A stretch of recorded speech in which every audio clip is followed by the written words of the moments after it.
Assalamu alaikum, dear brothers and sisters. Imagine this, the moment when your eyes close for the last time and your soul begins its journey into the unknown. Have you ever wondered what happens when we leave this world?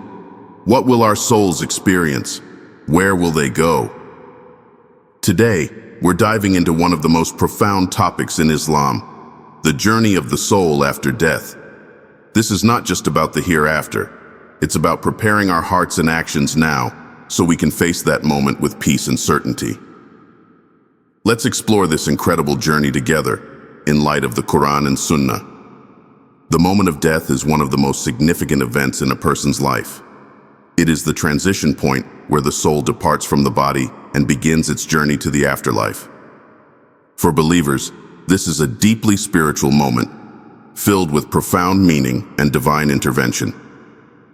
In Islam, the separation of the soul from the body is orchestrated by Malakul Maut, the angel of death. This angel is accompanied by other angels, and their roles depend on the state of the person's soul, whether it is righteous or sinful. For the righteous believer, the moment of death is described as peaceful and serene. The angel of death approaches gently, bringing comfort rather than fear. The soul is drawn out as smoothly as water flows from a jug. The person feels a sense of ease, as if they are being freed from the burdens of this world. The angels of mercy are present, wrapping the soul in fragrant shrouds from paradise. Their faces shine bright with light, bringing reassurance and calm to the soul. As the soul is removed, it is welcomed by the angels with words of peace, saying, "Do not fear or grieve, but receive good tidings of paradise, which you were promised." This is the beginning of the soul's journey to its eternal home, and it is accompanied by an overwhelming sense of divine love and mercy. In contrast, for the disbeliever or sinner, this moment is filled with anguish and dread. The angel of death comes with an air of severity, accompanied by angels of punishment who instill terror in the soul. The process of extracting the soul is harsh and excruciating, described as the tearing of thorns through wet wool. The soul clings desperately to the body, resisting its departure, but it cannot escape the decree of Allah. The angels wrap the sinful soul in foul, stinking shrouds, and their presence brings nothing but fear and regret. The person begins to feel the weight of their deeds and the reality of what lies ahead. This moment is the first of many signs that their journey will be filled with hardship and torment. Once the soul is removed from the body, it embarks on a celestial journey. This journey is another significant phase in the afterlife, as the soul is taken upwards to the heavens. For the righteous soul, this is a time of honor and celebration.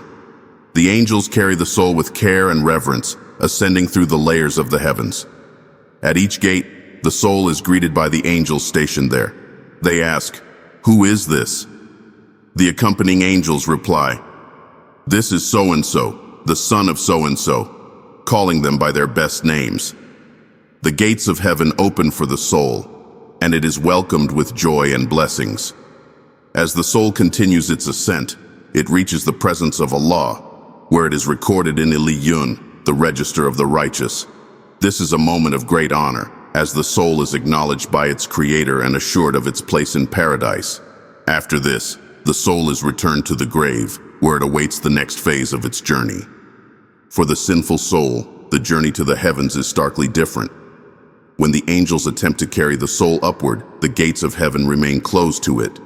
The angels stationed at each gate reject the soul, saying, "There is no place here for this soul." The accompanying angels are unable to take the soul any further, and it is cast back down to earth with force. The Quran describes this as a humiliating moment for the disbeliever, as their rejection by the heavens reflects the consequences of their deeds. The soul is then recorded in Sijin, the register of the wicked. This is a book of shame and disgrace, marking the soul's failure to earn a place in the divine realms. From this point, the soul's journey is one of fear and regret, as it faces the realities of Barzakh and the torment of the grave. These moments immediately following death are a powerful reminder of the importance of our actions in this life. They set the tone for the soul's experience in the afterlife. whether it will be one of peace and comfort or one of anguish and torment. The journey of the soul is deeply tied to the choices we make and the state of our faith. It is a testament to the mercy and justice of Allah, who rewards those who strive for righteousness and warns those who turn away from His guidance. After the soul has completed its initial journey to the heavens, it enters the realm of Barzakh, a term that signifies a barrier or intermediate world where the soul resides until the day of judgment. This period is not merely a waiting room. It is an active state where the soul begins to experience the results of its earthly deeds. Barzakh is unique in that it is unlike the life we know, yet it is not the ultimate afterlife of paradise or hell. It is a dimension where the realities of the soul become apparent and the veil of the worldly life is fully lifted. For the believer, Barzakh is described as a garden from the gardens of paradise. The grave itself transforms into a peaceful, expansive space filled with light and comfort. The soul is given a preview of its place in Jannah, and this sight fills it with joy and reassurance. The righteous soul is told to rest and wait in peace, and it experiences no fear or grief. This state is often likened to a restful sleep, where the soul feels neither distress nor hardship. The blessings of Allah surround the soul, and the promises of eternal bliss become a tangible reality even before the day of resurrection. This is a time of tranquility, a reward for the soul's steadfastness and devotion during its earthly life. On the other hand, for the sinful soul, Barzakh becomes a pit from the pits of hell. The grave constricts, and the soul feels an unbearable sense of pressure and darkness. The torment begins immediately, as the soul is shown glimpses of its eternal punishment. The sights and sounds of hell fill the soul with dread, and it becomes acutely aware of its failure to heed the guidance of Allah. This is a place of regret, where the soul continually relives its mistakes and feels the weight of its bad deeds. The torment is not only physical, but also emotional and spiritual, as the soul is fully conscious of what lies ahead. The punishment in Barzakh serves as a stark reminder of the consequences of turning away from the path of righteousness. In Barzakh, every soul is visited by two angels, Munkar and Nakir, who come to question it about its faith and deeds. This event is often described as one of the most critical moments in the afterlife. The angels approach the soul in the grave and ask three fundamental questions. Who is your Lord? What is your religion? Who is this man who was sent among you? These questions are not mere inquiries, but are a test of the soul's true beliefs and actions. For the believer, the answers come naturally and confidently. The soul proclaims, "My Lord is Allah, my religion is Islam, and the man sent among us is Muhammad, peace and blessings be upon him." The angels then affirm the soul's responses and declare that it has passed the test. The soul is shown its place in paradise, and the angels bring it glad tidings of eternal bliss. For the disbeliever or the sinful soul, however, the questioning is a moment of fear and confusion. The soul struggles to answer and is unable to articulate the truth. It may say, "I don't know," or give incorrect responses out of ignorance or defiance. The angels respond sternly, and the soul is subjected to further torment as a result of its failure to recognize and live by the truth in the worldly life. The grave tightens, and the soul experiences immense suffering, a precursor to the punishments of hell. This phase in Barzakh is a profound illustration of the soul's accountability and the consequences of its earthly choices. It is a reminder that the deeds we perform in this life shape not only our ultimate destination, but also the conditions we experience in the intermediate world. The questioning by Munkar and Nakir is not merely a formality, but a reflection of the soul's true state. It is a moment of truth, where the reality of one's faith and actions is laid bare. In Barzakh, the soul remains conscious and aware, experiencing either peace or torment based on its deeds.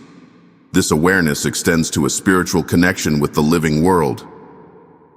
The righteous soul may be allowed to visit loved ones in their dreams, offering them comfort and guidance. The sinful soul, however, may find itself trapped, unable to communicate or find solace. This state is a direct consequence of the choices made during the earthly life, and it serves as a transition to the final phase of existence. The reality of Barzakh underscores the importance of preparation in this life. It is a reminder that our actions, no matter how small, have consequences that extend beyond the grave. The experiences of the soul in Barzakh are a manifestation of Allah's justice and mercy. For those who strive to follow the path of righteousness, it is a time of peace and reassurance. For those who turn away, it is a time of regret and punishment. This phase is not just a reflection of divine judgment, but also a chance for the living to reflect on the fleeting nature of this world and the eternal reality of the next. The questioning of the grave and the experiences in Barzakh are deeply significant aspects of the soul's journey. They mark the beginning of the soul's realization of the true nature of its deeds and the divine justice of Allah. The righteous soul finds comfort in the mercy of its Creator, while the sinful soul faces the consequences of its actions. This intermediate stage is a powerful reminder of the importance of faith, righteousness, and devotion to Allah in this life, as these are the qualities that shape the soul's experience in the hereafter. As the soul continues its journey, it remains in Barzakh until the appointed time of resurrection. This waiting period is not a suspension of awareness, but a state in which the soul becomes deeply conscious of its fate. For the righteous, this waiting feels brief and serene, like a moment of rest before the grand reunion with their Creator. For the sinful, however, the passing of time is agonizingly slow, filled with fear and dread of what lies ahead. Every moment in Barzakh reinforces the reality of their actions in the worldly life, as they anticipate the trumpet blast that will signal the resurrection of all souls. The Quran describes the blowing of the trumpet, an event so monumental that it marks the beginning of a new existence. The angel Israfil, chosen by Allah for this task, will sound the trumpet twice. The first blow will bring an end to all life as we know it, silencing the universe and causing the heavens and the earth to collapse. The second blow, however, is the call to resurrection. This is when every soul will rise from its grave, reuniting with its body to face the day of judgment. The resurrection is described as a scene of awe and magnitude. People will emerge from their graves as if they were swarming locusts, moving in haste towards the call of their Lord. Each individual, regardless of status or belief in their worldly life, will stand shoulder to shoulder on the same plane. The distinctions of wealth, lineage, and power will vanish, leaving everyone equal before their Creator. The Quran vividly portrays this moment. The trumpet will be blown, and at once they will be standing, looking on. The souls, now conscious of the reality of the hereafter, will experience a profound realization of their deeds and the weight of divine justice. For the righteous, this moment is filled with hope and anticipation. They approach the gathering with confidence, knowing that their Lord's mercy awaits them. The angels of mercy surround them, offering words of encouragement and peace. They are greeted with the divine promise of reward, their faces radiant with the light of faith. This is the culmination of their efforts in the worldly life, the moment they have long awaited. For the sinful and disbelieving, however, this day is one of terror and regret. They rise from their graves with fear and confusion, their faces darkened by the weight of their deeds. They try to hide or escape the inevitable, but there is no refuge. They see the angels of punishment, and they begin to understand the gravity of their situation. The Quran describes this as a day when the wrongdoers will wish they could ransom themselves from the punishment of that day with everything in the earth, even if it meant giving up their children, their spouses, and their closest kin. This is a stark reminder of the consequences of neglecting faith and righteousness. As the souls gather on the vast plain of Mahshar, the process of judgment begins. Each individual will be presented with their book of deeds, meticulously recorded by the noble scribes, Kiraman Katibin. This book contains every action, thought, and intention from their earthly life, leaving no detail unaccounted for. The Quran states, This book will be laid open, and you will see the sinners in great fear of what is within it. They will say, "Woe to us! What is this book that leaves nothing, small or great, but has recorded it?" The distribution of the books marks a critical moment. For those who receive their book in their right hand, it is a sign of success and entry into paradise. They hold their book high with joy, proclaiming to others, "Here, read my record. I was sure I would meet my reckoning." For those who receive their book in their left hand, however, it is a moment of despair. They hide their book behind their back, wishing they had never been resurrected. They realize that their deeds have sealed their fate, and they cry out in anguish, regretting their neglect of Allah's commands. The scales of justice are then brought forth, a symbol of Allah's perfect and unerring judgment. Every deed, no matter how small or insignificant, is placed on these scales. The Quran emphasizes that no soul will be wronged, and even the weight of a mustard seed will be accounted for. For the righteous, their good deeds outweigh the bad, leading to salvation and eternal bliss. For the sinful, their bad deeds tip the scales, leading to further punishment and regret. As the judgment concludes, each soul must cross the bridge of Sirat, a razor-thin path stretched over the depths of hell. This bridge serves as the final test of faith and righteousness. For the believers, crossing the bridge is swift and effortless, like a flash of lightning or the speed of the wind. Their faith and good deeds provide them with light and balance, allowing them to reach the other side where paradise awaits.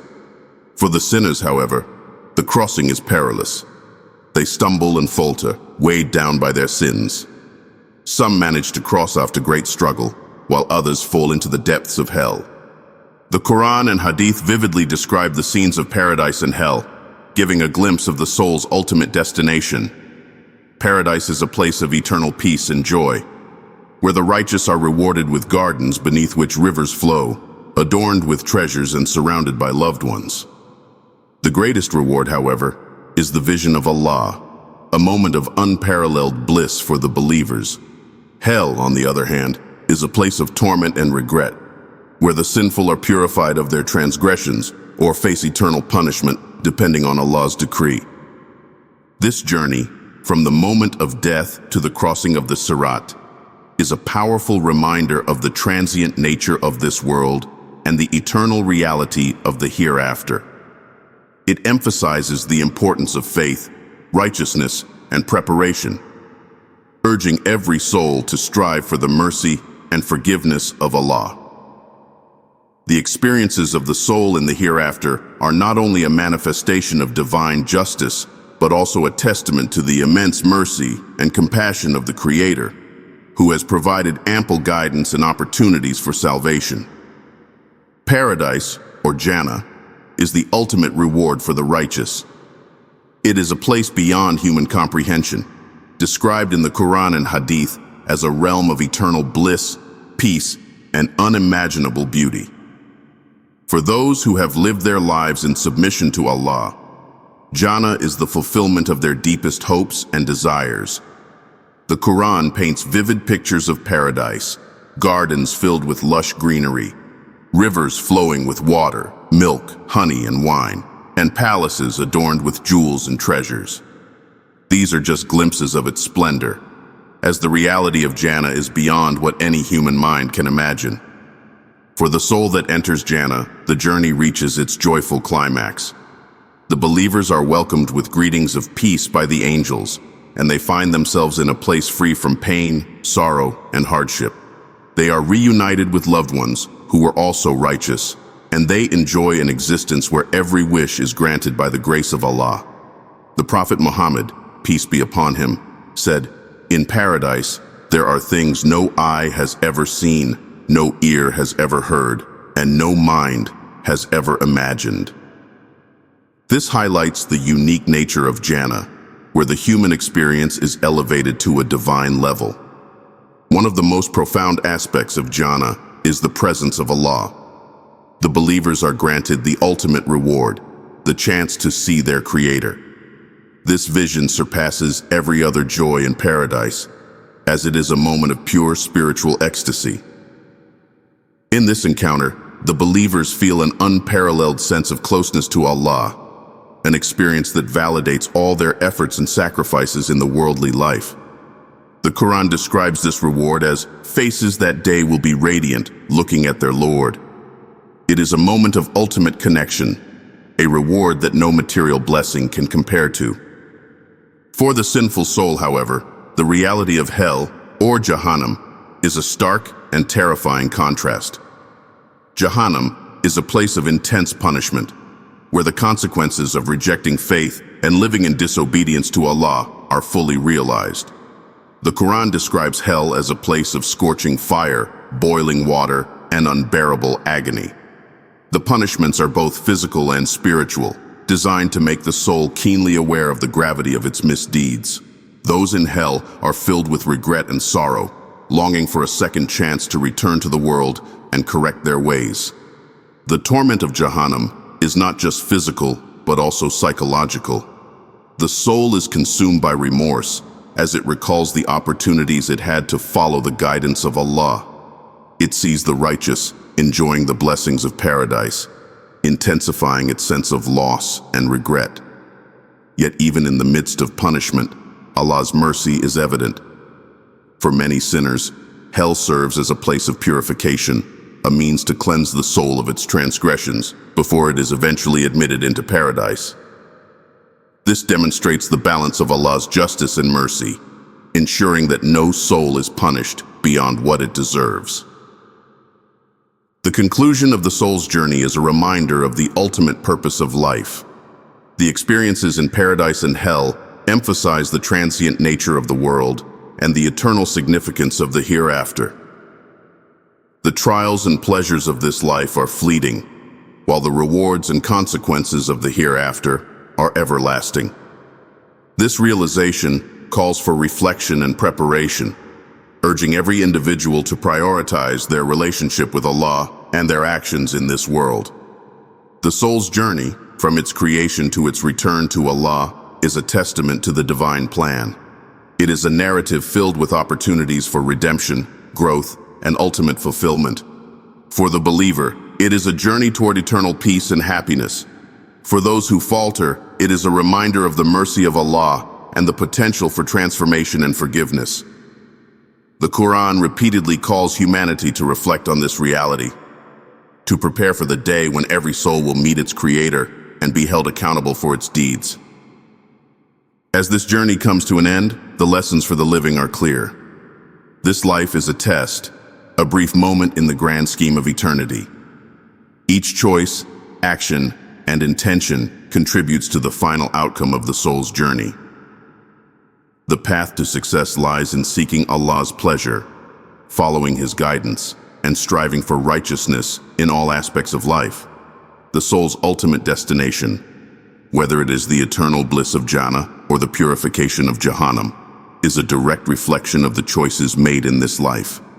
May Allah grant us the wisdom to prepare for this journey, the strength to remain steadfast on His path, and the ultimate reward of eternal closeness to Him in paradise. Let us remember that the mercy of Allah is vast, and no sin is too great to be forgiven. The journey of the soul is a call to action, a reminder to seek Allah's guidance and mercy in every moment, and to live a life that brings us closer to Him.